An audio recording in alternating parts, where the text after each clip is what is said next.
कोल्हापूर जिल्ह्यात शिवसेना उद्धव बाळासाहेब ठाकरे पक्षात जिल्हाप्रमुख नियुक्तीवरून गेल्या काही दिवसांपासून सुरू असलेलं नाराजी नाट्य आता शिगेला पोहोचलंय। जिल्हाप्रमुखपदी रविकिरण इंगवले यांची निवड झाल्यानंतर पक्षातून राजीनामा सत्र सुरू झालंय। शहर प्रमुख हर्षल सुर्वे यांनी आपल्या पदाचा आणि प्राथमिक सदस्यत्वाचा राजीनामा दिला असून आता उपनेते संजय पवार यांनीही आज पत्रकार परिषद घेत तीव्र नाराजी व्यक्त करत उपनेतेपदाचा राजीनामा दिलाय। रविकिरण इंगवले यांच्या निवडीवर हर्षल सुर्वे यांनी सुरुवातीपासूनच तीव्र नाराजी दर्शवली होती। जवळच्या कार्यकर्त्याच्या पाठीत खंजीर खुपसणाऱ्या व्यक्तीसोबत काम करण्यास नकार देत त्यांनी पक्षश्रेष्ठींकडे आपली खतखत व्यक्त केली होती। मात्र युवासेना प्रमुख आदित्य ठाकरे यांनी खऱ्या शिवसैनिकाला जिल्हाप्रमुख केलं आहे, ज्यांना राहायचं आहे त्यांनी राहावं आणि ज्यांना अडचण आहे त्यांनी जावं अशी प्रतिक्रिया दिल्यानंतर सुर्वे यांनी आज राजीनामा दिला।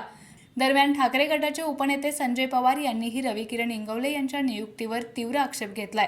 त्यांना उपनेतेपद दिले असले तरी जिल्ह्यातील महत्त्वाचे निर्णय घेताना विश्वासात घेतलं जात नसल्याची खंत त्यांनी व्यक्त केली। शिवसेना वाढवण्यासाठी आम्ही गेली अनेक वर्ष काम केलं आहे, मात्र आमचं म्हणणं ऐकून घेतलं जात नाही असं म्हणत त्यांनी उपनेतेपदाचा राजीनामा दिलाय।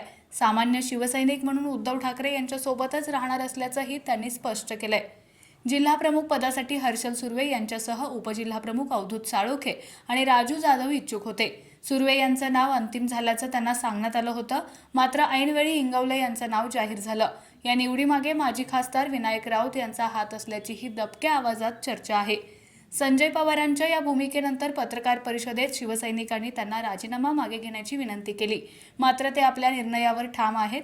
जर संजय पवारांनी येत्या 2 दिवसात राजीनामा मागे घेतला नाही तर आपणही राजीनामा देऊ असा इशारा काही शिवसैनिकांनी दिलाय।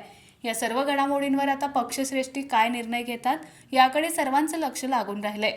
कोल्हापुरात या घडामोडींमुळे ठाकरे गटात मोठा गोंधळ निर्माण झालाय।